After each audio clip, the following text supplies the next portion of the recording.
তা আমি আপনাদেরকে জানিয়ে রাখি যে আমি যেহেতু আখিরুজ্জামান স্টাডি করেছি বা করছি, এখনো কিন্তু 3টা বড় বড় ভূমিকম্প আসা বাকি আছে। নবী করিম সাল্লাল্লাহু আলাইহি ওয়াসাল্লাম একদিন মসজিদের সামনে দিয়ে যাচ্ছেন, সাহাবীরা ভিতরে বসে আছে। সাহাবীরা কোন একটা বিষয়ে কথোপকথন করছেন। নবী করিম সাল্লাল্লাহু আলাইহি ওয়াসাল্লাম জিজ্ঞাসা করলেন, তোমরা কি নিয়ে কথাবার্তা বলছো? সাহাবীরা বললেন যে আমরা কিয়ামতের আলামতগুলো নিয়ে কথা বলছি। তখন নবীজি বললেন সাল্লাল্লাহু আলাইহি ওয়াসাল্লাম, 10টা আলামত আসার আগে কিয়ামত হবে না। কয়টা আলামত? 10টা। এই 10টা আসার আগ পর্যন্ত কিয়ামত হবে না, নিশ্চিন্ত থাকতে পারেন। কিন্তু এই 10টা কবে চলে আসবে এর কোনো গ্যারান্টি আছে? নাই।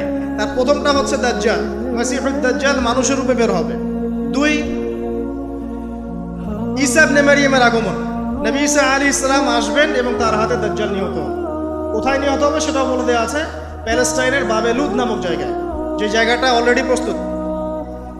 3 নাম্বার হচ্ছে দাব্বাতুল আরদ, জমিন থেকে একটা অদ্ভুত প্রাণী বের হবে যে মানুষের সাথে কথাবার্তা বলবে।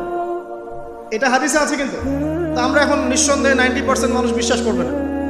এবং যারা একটু বেশি চেতনাধারী তারা বলবে যে মোল্লা মুন্সিদের কথা শোনো, প্রাণী বলে আবার কথা বলবে। কিন্তু হ্যাঁ, এই কথাটাই যদি নাসা বলে, যে হ্যাঁ একটা প্রাণী আছে পৃথিবীর গভীরে, সে অচিরেই বের হবে এবং কথা বলবে, দেখবেন সবাই বিশ্বাস করছে।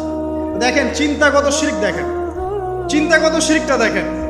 যখন আমরা ওইসব মিডিয়া থেকে কোনো কথা আসে, আমরা নিশ্চিন্তে নির্দ্বিধায় বিশ্বাস করি। আল্লাহ পাক হাদিসে বলছেন, নবী হাদিসে বলছেন, দাব্বাতুল আরদ বের হবে, মানুষের সাথে কথাবার্তা বলবে, মানুষ বিশ্বাস করতে চায় না। আর কি? ধোঁয়া। এই ধোঁয়ায় আকাশ ছেয়ে যাবে, ধোঁয়া দিয়ে আকাশ ছেয়ে যাবে। এবং এত বড় ধোঁয়া বিশ্ববাসী কখনো দেখে নাই। এখন অনেকে বলছেন, এখনকার আধুনিক স্কলার যারা, অনেক স্কলারের এটা মত, এটা কিন্তু হাদিসে নাই, তাদের মত হতে পারে যে একটা নিউক্লিয়ার এক্সপ্লোশন হবে। সারা ওয়ার্ল্ড তো এখন নিউক্লিয়ার যুদ্ধের সামনে দাঁড়িয়ে আছে, তখন হয়তো বা ধোঁয়ায় পুরো বিশ্ব ছেয়ে যেতে পারে। এটা তাদের মত, এটা হতেও পারে, নাও হতে পারে, হওয়ার সম্ভাবনা কিন্তু আছে, উড়িয়ে দেওয়া যাচ্ছে না। ঠিক আছে, 4টা। 5 কি? 5 হচ্ছে ইয়াজুজ আর মাজুজ। ইয়াজুজ আর মাজুজ এই প্রকৃতি বের হবে, এরা কিন্তু আদম সন্তান এবং তারা পৃথিবীর পানি খেয়ে শেষ করে ফেলে দিবে, মহাসাগরের পানি খেয়ে শেষ করে ফেলে দিবে। তারপর এই যে 6, 7, 8 এই 3টা হচ্ছে 3টা বড় বড় ভূমিকম্প, যেটা বলতে গিয়ে আমি জেগে আসলাম। এই 3টা ভূমিকম্প এখনো আসা বাকি আছে। নবীজি বলেছেন একটা পৃথিবীর পূর্ব দিকে হবে। পূর্ব দিক কোন দিক? এই যে Indonesia, Malaysia, Bangladesh, Pakistan, Myanmar, আপনার শ্রীলঙ্কা, এই পুরো কন্টিনেন্ট পূর্ব দিক, পৃথিবীর পূর্ব দিক। কোন কান্ট্রি এটা তো বলা হয় নাই, পূর্ব দিক বলা হয়েছে। এবং এখানে ভূমিকম্প বলা হচ্ছে না, বলা হচ্ছে ভূমি ধসে যাবে, মানে পুরো ভূমিটা নিচে চলে যাবে। এখন যারা এগুলো নিয়ে গবেষণা করেন তারাও কিন্তু সেম কথাই বলছেন, খেয়াল করে দেখেন। তারা হয়তো বিজ্ঞান দিয়ে ব্যাখ্যা করছেন, কিন্তু হাদিসে কিন্তু এটা বলা আছে।